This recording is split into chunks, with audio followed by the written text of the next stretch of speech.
तो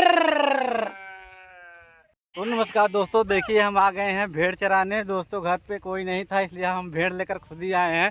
तो आप लोगों को दिखा देना चाह रहे हैं कितनी सारी भेड़ें हैं। दोस्तों हम लोग मतलब कि 2-3 जने मिलकर चराते हैं। तो देखिए कितनी ज़्यादा भेड़ें हैं, आप लोग अंदाज़ा लगा सकते हैं। यहाँ से देखिए वो वहाँ तक दिखाई दे रहा है।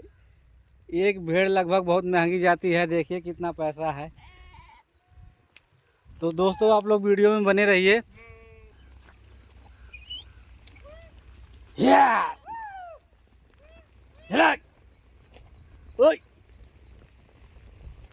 दोस्तों देखिए कितनी तेज भेड़ भाग रही हैं। आप लोग देख रहे हैं कितनी सारी भेड़ें हैं। ओए!